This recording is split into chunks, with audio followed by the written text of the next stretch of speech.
Hello and welcome to the Gameweek 26 preview! Alright lads, it's not going well at all. Red Arrow FC here, getting all the low scores. But it's fine, we will get that. Number one, right now it's number one, biggest fat Red Arrow, but it's all good. So first the Gameweek 25 review. We started the week with a Rudiger brace. Alright then. Close game between Leicester and Chelsea, finishing 2-2, close to my predictamication. But no Vardy goals, boo! Bournemouth Villa.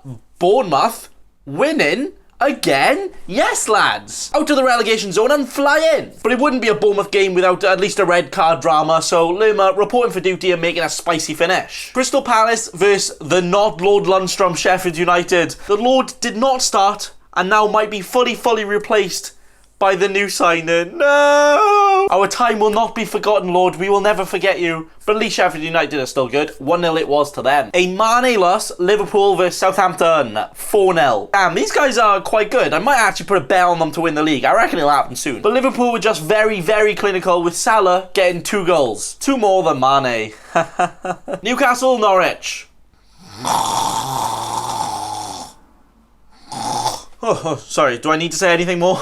Watford, Everton went right down to the wire, with Everton picking up the victory in the 90th minute. But you know, when the goal scorers are Messina, Pereira, Walcott and Amina Brace, you know it's a kind of a crazy game. West Ham, Brighton. West Ham went 3-1 up and looked like the game was buried 6 foot under. But apparently Brighton are taller than 6 foot and managed to keep their breath and keep the game going and bring it back for a 3-3 draw. But Snodgrass had 2 goals and an assist.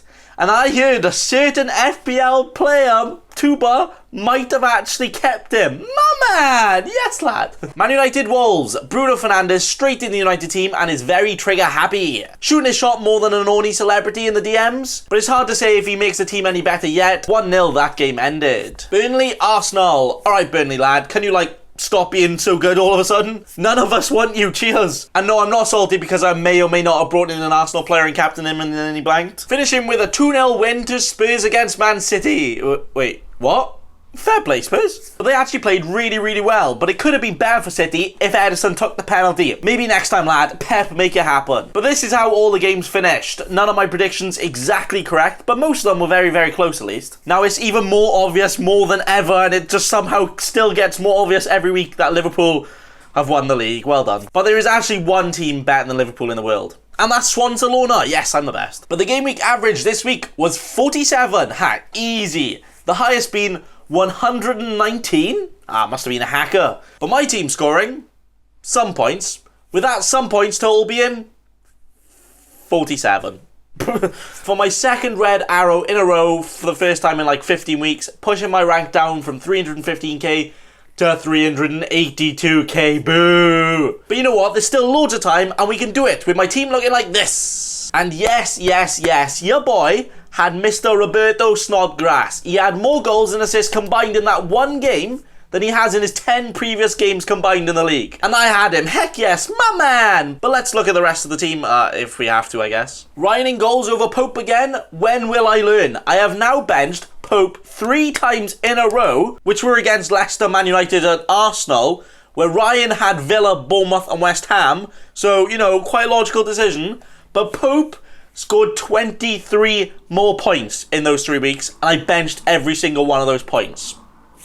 How? So thanks for the 2 points, Ryan. I'll be here for my weekly delivery of 2 points every week when I choose you instead, okay? Then moving on to the defenders with the ultimate force of Trent and Robbo.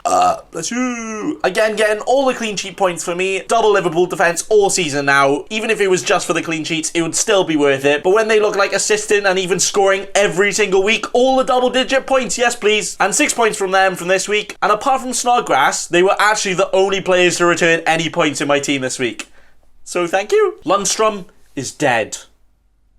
The Lord has been dethroned and replaced by new signing who played well. So I'm not too sure if he's going to come back. But Wilder did say that Lundstrom played really well when he came back on and he could compete for that spot. So maybe he's not over yet, but for now, rest in peace, Lord, we will never forget you. De Bruyne almost getting in the action, but why the heck in frick isn't De Bruyne taking the penalties? Surely the way he smacks that ball, he should be good enough for penalties. Pep, please. Grealish, what are you doing, lad? 2 blanks in 2, terrible. Get him out my team. Nah, joking. But actually, he does have a really bad run and a blank game in Game Week 28, so I don't know much about Grealish, but he has been playing well, so we'll have to see. Then Snodgrass lad, you are the boy. 18 points for all the goodness you did. Oh, I only got him in for the double game week, where he scored 3 points.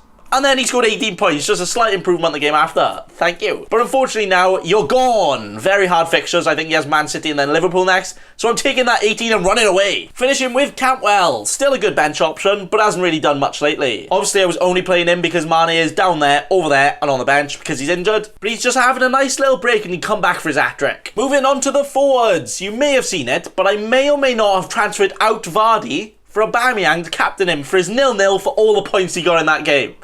Now, you might ask, why did I do this? And it's pretty much only because I need to catch up some players. I need to get that rank going up. And Aubameyang is one of the lowest owned forward that could score quite a lot. And he had great fixtures. So I thought, why not? Give it a try. It worked with Snodgrass. Why won't it work with Aubameyang?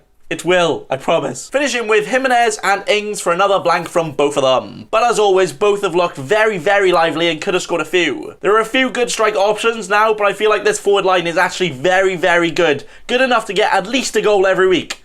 Just like this week, right? But remember, this team will look a lot better when Mane comes back and Snodgrass is upgraded. So this week, with 47, not the worst of scores again, but it could have been better. But that Salah brace really teasing us Mane owners instead. But when he's back, he will be back. Now on to the Gameweek 26 preview! Everton versus the Poor Palace. Think this will be a walk in the park, a swim in the pool, a kick on the pitch for Everton. All the goals for hopefully nobody highly owned, thank you please, 2-0. Brighton, Watford. Brighton showed you how absolute trash they are, and also how good they can be in just 1 week. So hard to say what Brighton we will see, and it's unclear if Watford's bounce back has fully started to slow down yet, so I think it'll be a close game, but I think it will edge Watford's way 1-0. Sheffield, Lord Lust United versus Bournemouth. Bournemouth playing well and actually getting results now, where Sheffield have been pretty good themselves, but just not scoring a lot. And I think maybe a certain Lundstrom will help score you more goals. I think maybe you should play him instead, yeah. But I think this game will be close with a 1-1 finish. Man City, West Ham. Oh dear.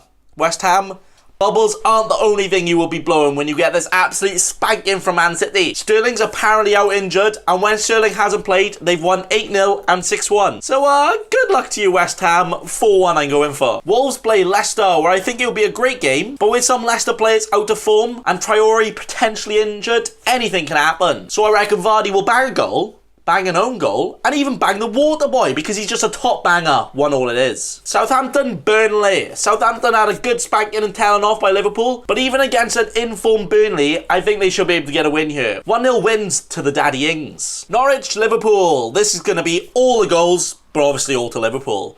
Unless Pookie has anything to say about it. Nah, definitely not. But Liverpool are just going to keep going and going until they eventually win, which they definitely haven't already done. They need to keep pushing if they want to win the league. 3-0 here. Villa, Spurs. Villa have been playing decently lately, but just not getting those goals and results. And after that Spurs performance against Man City, I gotta give it to them. But you all already know that they're just going to deliver the biggest bottle of their lives again to Villa, and Grealish is going to get an hat-trick or something. So, who knows? Arsenal, Newcastle. Surely, with all those great attacking players, they can score at least a goal, right? Right, Aubameyang? But I am actually going to go for a 2-0 here, but with Arsenal, anything is possible. Then finally, we have the almighty game, which is actually always entertaining. Chelsea versus Man United. United have got the best of them lately, but that was with Rashford. And surely the upgrade in Igalo will make that happen again, right? Or not, 2-2 I'm going for. Now this game week is kind of proper wacky and spread across 2 weekends, so it's kind of annoying with team news and stuff, because we don't know if players like Mane are going to be back, because the game is literally a week after the deadline. But we have to try and make all those decisions in our teams a week before it could be confirmed. But you know what is confirmed? My team right now, locked and ready to go with this. So, my man, Roberto Snodgrass, he might have been my man departing with 18 points, but I've got rid of him and brought in Harvey Barnes. And I'll explain why soon. Do I even say words sometimes, or do I just talk so fast that I just go looking at the words? In goals, that's right, I'm going for Ryan again. If Pope punishes me again with bench points, I think I will let him punish me for the rest of the season and let him do anything to me. Surely not again. But I just can't play a keeper against my attacker in a worse fixture when I have another keeper at home in a much nicer fixture. I say that whilst crying into my 23 bench Pope points, but I'm going for Ryan against Watford, okay? In defence again, we have the amazing Liverpool defence duo, Trent and Robbo. And like I said, they will definitely stay all season for me, all the clean sheets and all the returns. Even though Robertson's returns have slowed down quite a lot, maybe even very soon against Norwich away. Robertson hat-trick confirmed. Our final defender is the Lord Lundstrom. Yes. I know he might not start. Yes, I know I have Sionchu on my bench, who is a guarantee start. But against Bournemouth at home, he could still come on and do something. And if he does start, which I think he could because they might want to try and score more goals, he's likely to come off after the 60 minutes to bank that clean sheet. Perfect. I imagine a lot of higher ranked players will also not play him at all. So if he does do something, that's all the points for me and not for everyone else. Way. Plus, Sionchu plays my attacker away, so kind of want to support my boys in my team, you know? If Lundstrom doesn't start and continues not to start, then I think it could be the end of the Lord and the end of him in my team. Boo. Moving on to midfield, we have Mane. Will he be back? We have no idea. But he does have all this time to rest, so I think he will at least come on for a decent part of the game if he doesn't start. Now, it might have been a bit silly to keep him, but it only looks like that because Salah got all the points. But with so many people moving to Salah, if Mane comes back and then bangs them all in, then he's a differential already again. To get all the points that everybody else doesn't have, that's kind of really what I'm aiming for now. Kevin De Bruyne is next, where he plays West Ham